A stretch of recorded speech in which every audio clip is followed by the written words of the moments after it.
Shalom la famille, j'espère que vous allez bien. Moi ça va très bien par la grâce de Dieu. C'est par la grâce de Dieu que je suis là.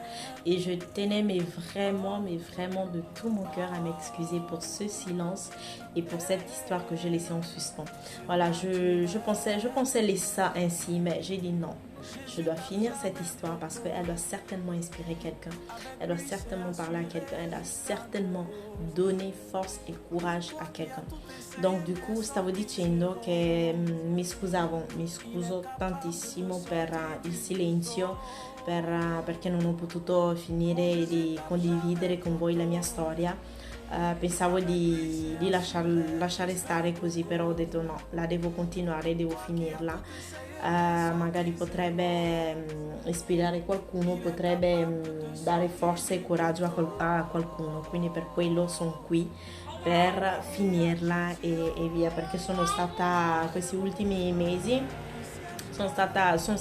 stati difficili e il tempo anche, quindi sì. Nell'ultimo racconto stavo dicendo che tutti gli esami erano perfetti, tranquilli, ero tranquilla, ero contenta. Et j'étais en train de dire la dernière fois, voilà, les examens étaient parfaits, j'étais tranquille et voilà. Alors, la découverte de ma grossesse, comment ça se passait? Je pense que c'était non, début 2022. Ouais, quand même, l'année 2021, c'était pas mal mouvementé et du coup, voilà.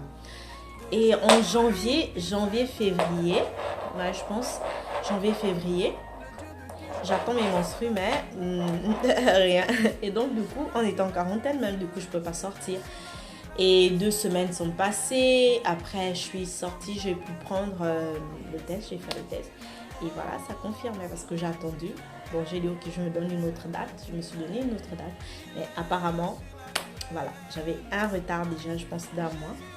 E quindi stavo dicendo, fine 2021 è stato l'anno 2021, è stato abbastanza movimentato.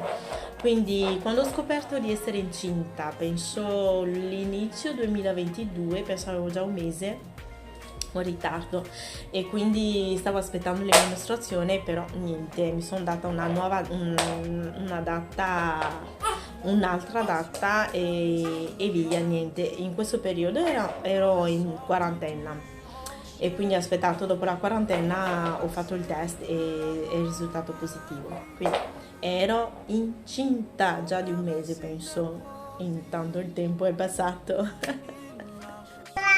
Et donc, santé, travail, ça n'a pas été facile, mais absolument pas. Du coup, les mois sont passés. Je pense que j'ai déclaré ma grossesse à 3 mois. Je ne sais pas pourquoi. Jusqu'à présent, je me demande pourquoi. J'ai déclaré ma grossesse à 3 mois et donc je continue à travailler. C'était pas facile. Je pense que j'ai travaillé jusqu'à mon 7e mois de grossesse. J'ai travaillé avec la période d'été. Vraiment, c'était pas facile. J'étais tout le temps fatiguée. Il fallait faire des examens, la prise de sang de temps en temps.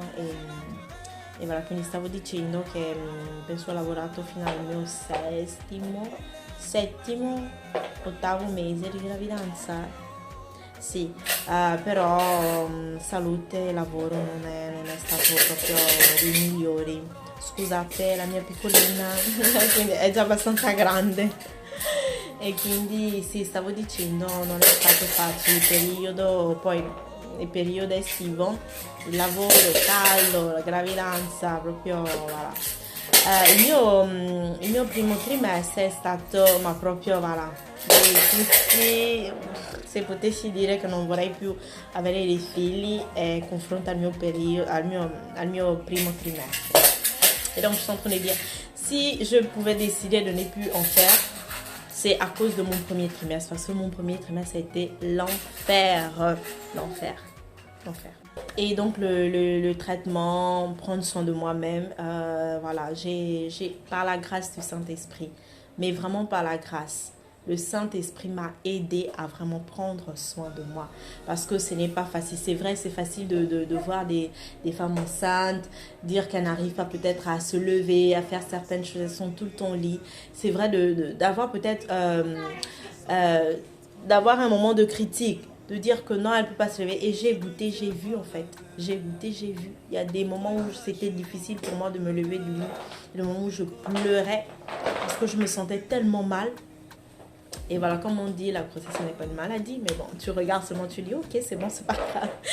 E quindi sì, mi sono confidato molto, ma molto allo Spirito Santo perché mi ha aiutato anche a prendere cura di me perché è stato veramente difficile. C'erano dei momenti, delle giornate che ero distesa a letto perché mi sentivo male, che piangevo. Però, come si dice, la gravidanza non è una malattia, quindi va bene fin là. Però comunque vorrei anche esortare qualcuno a, se hai una relazione con Dio, lo Spirito Santo è dato per quello.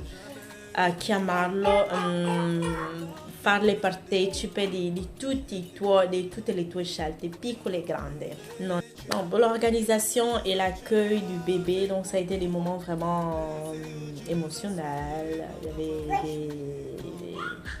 Il y avait des tensions, il y avait la fin de grossesse qui était assez difficile, mon troisième trimestre qui n'était pas assez facile.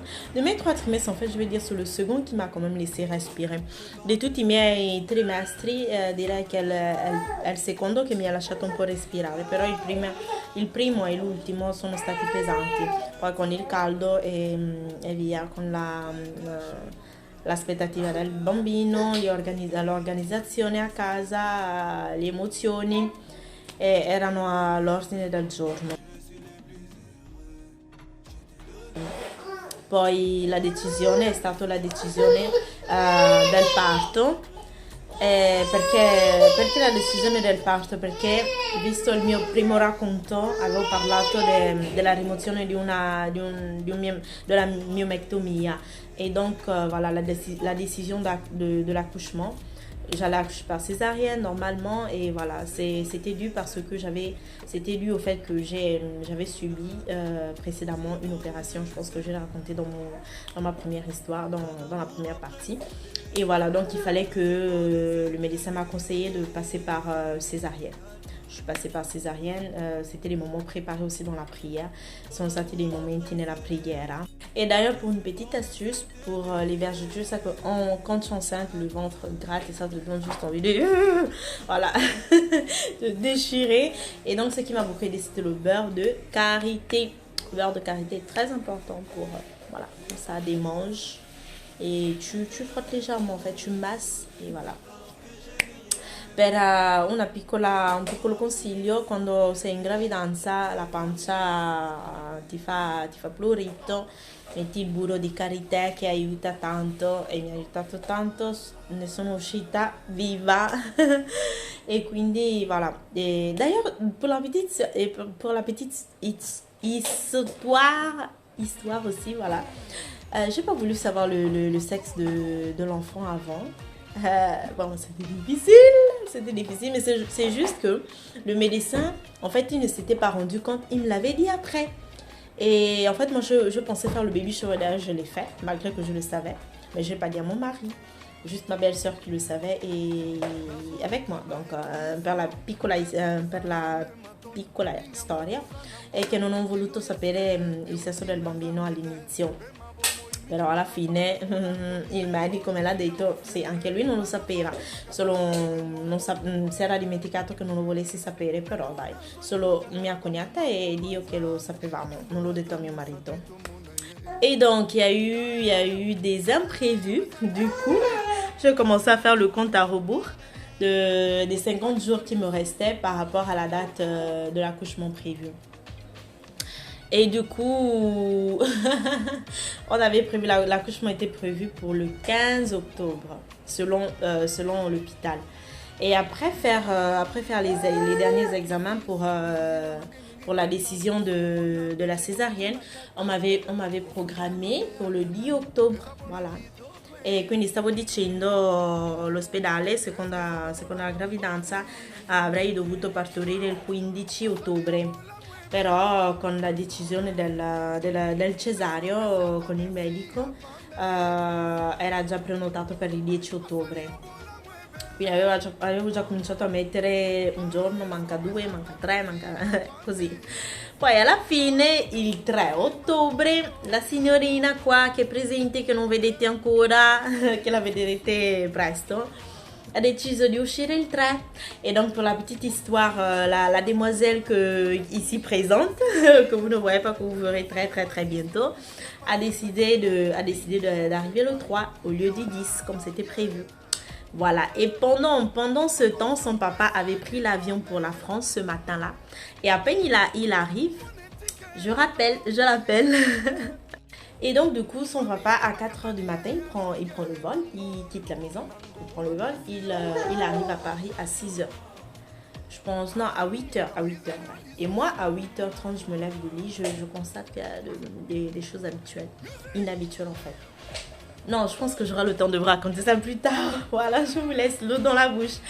E volevo raccontarvi come era successo quella mattina, però dai, ve lo racconterò un'altra volta. Quindi vi lascio nell'acqua nella bocca e via. Quindi sì, dai, dopo quel giorno è andata bene, non c'era mio marito, sfortunatamente, però dai, è andata bene. Ringrazio il Signore. E dopo i giorni, la degenza in ospedale, siamo tornati a casa et mio marito è stato di aiuto veramente. Et donc du coup je disais, après l'accouchement, les 3 jours d'observation à l'hôpital, ça s'est bien passé. Après nous sommes rentrés à la maison et mon mari vraiment il était présent et il a été vraiment d'une grande aide, mais vraiment d'une grande aide parce que moi j'avais subi une opération. Et lui il était là, il fallait qu'il s'occupe également de la petite et voilà, c'est sa première et donc et moi également c'est mon premier enfant, donc c'était pas facile, mais par la grâce de Dieu on l'a pu le faire et je voudrais remercier le Seigneur pour cela.